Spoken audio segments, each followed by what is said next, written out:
Captain Darius Kane stood motionless on the bridge of the Resolute, staring at the transmission playing on the holoscreen. The flickering image showed rows of human prisoners kneeling on the ground, their hands bound and heads bowed. Behind them stood the armored soldiers of the Galactic Empire, their weapons raised with cold precision. The camera panned to an Imperial commander, a towering figure draped in a cloak of black and silver, delivering a message in a voice devoid of emotion. These prisoners, captured on Vega Prime, are guilty of resisting the rule of the Empire. Their defiance will not be tolerated. Let this serve as a warning to all those who dare oppose us. The execution began without ceremony. The sound of plasma fire echoed through the transmission as one by one the prisoners fell. A chill ran through the silent crew of the Resolute. The transmission ended abruptly, leaving only a black screen and the suffocating weight of what they had just witnessed. For a moment, no one spoke. Then Darius's voice broke the silence, low and trembling with restrained fury.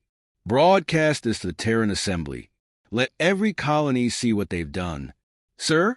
Asked Lieutenant Greaves, a younger officer with uncertainty in his tone. Won't that spread fear? Darius turned to him, his eyes burning with anger. No, Greaves. It'll spread resolve. The Empire thinks they've broken us, but all they've done is light a fire they won't be able to extinguish. The Terran Assembly convened within hours. Representatives from every human colony, from the sprawling cities of Mars to the distant mining outposts on the edges of known space, gathered in the capital city of New Alexandria. On a massive central screen, the footage of the massacre played again, met with gasps and outraged murmurs. When the video ended, Admiral Marcus Lorne stepped to the podium. A towering figure with sharp features and a reputation as one of humanity's most brilliant military minds. Lorne had always been a voice of caution in dealings with the Empire. But now, his face was a mask of controlled fury. Brothers and sons, he began, his voice echoing through the chamber. That's who they slaughtered. Men who fought to protect our colonies. Men who surrendered under the laws of war, trusting in the honor of their captors. The Empire has shown us there is no honor in their rule, only cruelty and domination. A murmur of agreement rippled through the assembly. Lorne's words carried the raw emotion of a people pushed to their breaking point. This is no longer about Vega Prime, Lorne continued. This is about humanity's survival. The Empire believes us weak, divided. They believe fear will make us bow. But they are wrong. Today, we declare war, not out of hatred, but because we refuse to let our existence be extinguished. The chamber erupted in thunderous applause and shouts of approval. For the first time in human history, there was no debate, no division. The Terran Assembly voted unanimously to wage all-out war against the Galactic Empire. On board the Resolute, preparations for war began immediately. Engineers worked tirelessly to retrofit aging ships, transforming them into battle-ready vessels. Scientists scrambled to develop new weapons and defenses. Soldiers underwent rigorous training, their determination fueled by the images of their fallen comrades. Darius walked through the ship's corridors, observing the frantic activity. He stopped in the hangar bay, where rows of young recruits stood at attention, their faces a mix of fear and determination. Listen closely, he said, addressing them. I won't lie to you. The Empire is stronger, faster, and better equipped. But they don't understand what it means to fight for something you believe in. They don't understand the lengths we'll go to protect our own. This war won't be easy, but make no mistake. It's a war we can win. A spark ignited in the recruits' eyes. They straightened their backs, their resolve hardening. Back on Earth, the mood was one of defiance.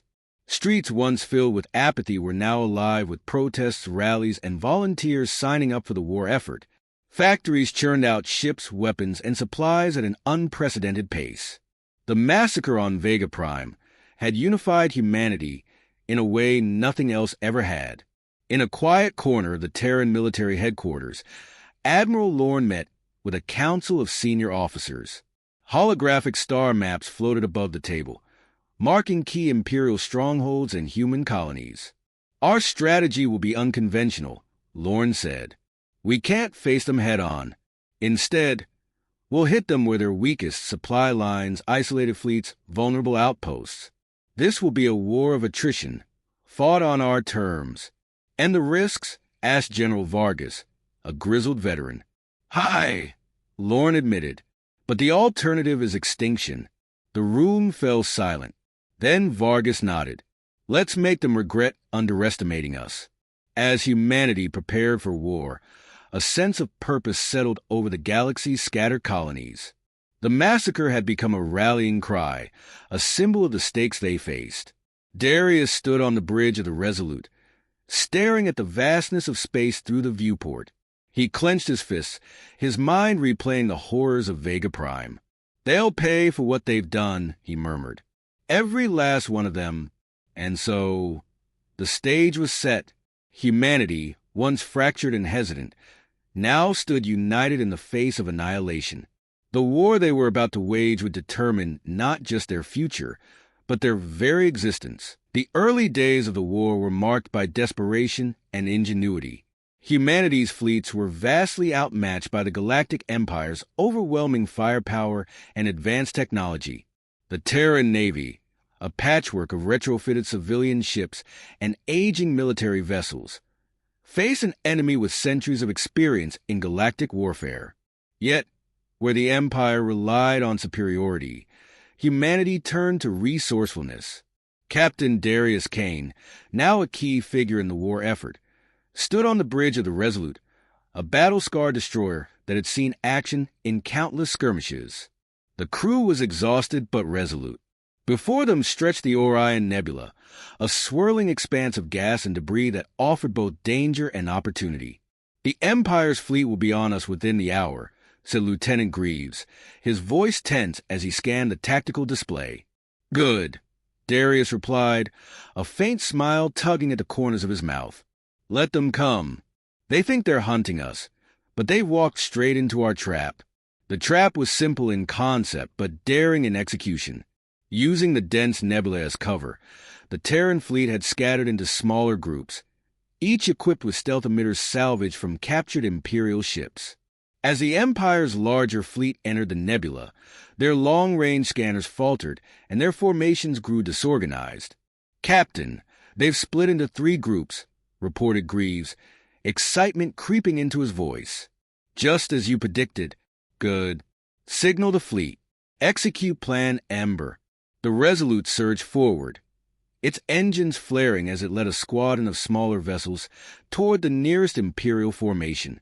Hidden by the nebula's interference, the Terran ships closed the distance before launching a barrage of plasma torpedoes.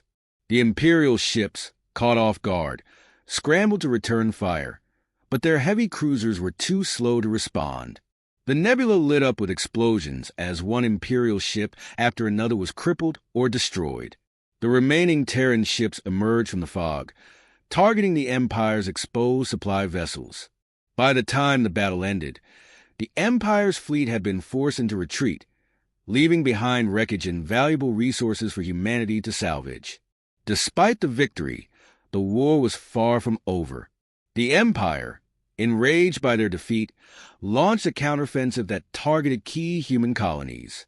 Earth itself became a battleground when an Imperial fleet broke through the outer defenses. Admiral Marcus Lorne watched from the command center on New Alexandria as holographic displays tracked the battle in real time.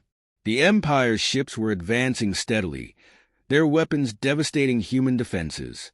They're going for orbital bombardment, said General Vargas, his voice grim. Lorne nodded. We can't let them destroy the planet. Order all remaining fleets to converge on Earth. If we lose here, it's over. In orbit, Captain Kane and the crew of the Resolute fought with everything they had. The ship's hull was scorched and battered, its shields barely holding as wave after wave of Imperial fighters swarmed them. Captain, we're losing power to the forward batteries, shouted Greaves. Divert everything to the engines, Kane ordered. We're taking the fight to them. The Resolute charged toward the Imperial flagship, dodging debris and enemy fire. As the distance closed, Kane gave the order to fire their remaining torpedoes. The projectiles struck the flagship's shields, creating a momentary gap that the Terran fleet exploited. Through sheer determination and sacrifice, humanity's forces pushed the Empire back. The orbital bombardment was halted, but the cost was staggering. Cities were reduced to rubble, and millions of lives were lost. Earth's surface, once a beacon of life, now bore the scars of war. As the war dragged on, humanity adapted. Scientists and engineers worked tirelessly to develop new technologies, often using salvaged Imperial components. The result was a fleet of hybrid ships that combined human ingenuity with the Empire's advanced systems. One such innovation was the Phantom Strike, a stealth corvette designed for surgical strikes deep within Imperial territory. Commanded by Lieutenant Commander Elias Vance, the Phantom Strike became a symbol of humanity's resilience. Its missions, though high-risk, yielded critical victories, such as the destruction of an Imperial supply depot that crippled their advance on Mars. Meanwhile, Admiral Lorne orchestrated a campaign of attrition. Rather than engage the Empire in direct battles, the Terran fleet targeted supply lines, communication hubs, and isolated outposts. These hit-and-run tactics disrupted the Empire's logistics and forced them to divert resources away from the front lines. Despite the growing number of victories, the war took its toll. Entire colonies were abandoned, their populations evacuated to preserve what remained of humanity. In the halls of the Terran Assembly, debates grew heated as leaders argued over how far they should push their retaliation. "We're fighting for survival, not conquest," Lorne reminded the Assembly. "If we stoop to their level, we lose what makes us human." It was a sentiment that resonated deeply with the soldiers and civilians alike. The war wasn't just about defeating the Empire. It was about proving that humanity could endure without losing its principles. By the end of the second year, the tide began to turn. The Empire, once thought invincible, was stretched thin. The alliance humanity had forged with other oppressed species brought additional resources and manpower to the fight. Slowly but surely, the balance of power shifted. Standing on the bridge of the Resolute, Kane watched as his crew prepared for yet another mission. The ship, battered but unbroken, was a testament to humanity's spirit. "They underestimated us," Kane said quietly to Greaves. "They always do." Greaves replied with a faint smile. Kane's expression hardened. "Let's make sure they never do again." The Galactic Empire's arrogance had been their greatest strength and their gravest weakness. For centuries, they had ruled unchallenged, their fleets enforcing submission across the stars. But humanity, battered and scarred, had transformed their pain into purpose. Every skirmish, every sacrifice, every shattered colony was a step toward a reckoning the Empire could no longer ignore. Admiral Marcus Lorne stood in the command center of the Terran flagship Vanguard. The massive starship, a hybrid of human and Imperial technology, was a crown jewel of humanity's fleet. Before him floated a three-dimensional holographic map of the Empire's capital system, Irinder Prime. "This is it," Lorne said, his voice steady despite the weight of what he was about to propose. "The Empire's strength lies in their central command. Their fleets are scattered, their resources stretched thin. If we strike at Irinder Prime, we cut off the head of the beast." General Vargas frowned. "It's a bold move, Admiral, but they'll throw everything they have at us. If we fail—" "We won't fail," Lorne interrupted. "Not if we trust in the plan and in each other. This war has already cost us too much. It's time to end it." The room fell silent as the officers absorbed his words. Then Captain Darius Kane stepped forward, his face lined with exhaustion, but his eyes burning with determination. "Every man on this ship knows what's at stake," Kane said. "We've fought too hard and lost too much to turn back now. If this is the battle that decides humanity's future, then I say we give it everything we've got." Lorne nodded. "Then let's get to work." The Terran fleet arrived in the Irinder system under cover of the system's dense asteroid field, using advanced cloaking technology to mask their approach. The Empire's capital was a fortress, surrounded by orbital defenses and patrolled by a vast fleet. But the Empire had grown complacent, and their reliance on predictable defensive patterns left them vulnerable. Status report, Lorne ordered as the fleet emerged from the asteroids. Defenses are active, but they haven't detected us yet, reported Lieutenant Commander Elias Vance from aboard the stealth corvette Phantom Strike. We'll only have one chance at this, Admiral. Lorne nodded. All ships maintain formation. Wait for my signal. The fleet moved into position, each ship targeting a key defensive structure. At the center of the formation, the Vanguard prepared to launch a massive EMP pulse, a newly developed weapon designed to disable the Empire's communications and shielding. Fire the pulse, Lorne commanded. The Vanguard unleashed a burst of energy that rippled through space, plunging the Imperial defenses into chaos. Alarms blared across the Empire's ships as their shields flickered and their communications went dark. Attack! Lorne shouted. The Terran fleet surged forward, unleashing a coordinated assault that overwhelmed the Empire's disoriented forces.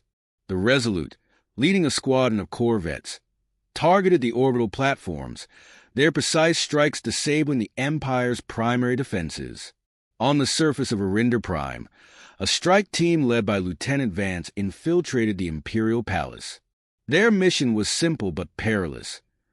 Plant charges at key structural points to destroy the Empire's central command hub. The halls of the palace were eerily silent as the team moved through them, their movements swift and deliberate. Vance's sharp instincts guided them past patrols and security systems, each step bringing them closer to their goal. Charges are set, one of the soldiers reported, his voice a whisper over the comms. Good, Vance replied. Let's get out of here. As they made their escape, the palace trembled with the force of distant explosions. The charges detonated moments later, reducing the heart of the Empire's command to rubble. Above the planet, the battle raged on. The Empire's remaining ships, leaderless and disorganized, fought desperately but were no match for humanity's resolve.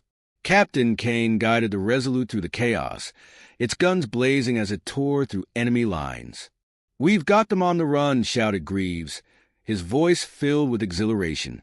Stay focused, Kane replied. This isn't over until every last one of their ships is gone. The final blow came when the Vanguard destroyed the Empire's flagship, a massive dreadnought that had been the symbol of their dominance. As the dreadnought's wreckage drifted into the void, the remaining Imperial ships surrendered. The aftermath of the battle was both triumphant and sobering. Humanity had achieved the impossible, toppling the Galactic Empire and securing their place among the stars. But the cost was staggering. Entire colonies had been reduced to ash, and countless lives had been lost. Admiral Lorne addressed the Terran assembly from aboard the Vanguard, his face broadcast to every human colony. This victory is not ours alone, he said. It belongs to every man who fought, to every life lost, to every sacrifice made. We have proven that humanity will not bow to tyranny. But let us not forget the cost of war. Let us honor the fallen by building a future where such sacrifices are never again necessary. On the bridge of the Resolute, Kane watched the sunrise over Arinder Prime, its light casting away the shadows of war. For the first time in years, he allowed himself a faint smile. They thought they could break us, he said quietly. But humanity isn't so easily broken. Moral of the story: the will to survive and the courage to fight for justice can overcome even the greatest adversities. Unity, resilience, and sacrifice are the foundations of true strength. And even in the face of overwhelming odds, humanity's spirit will endure.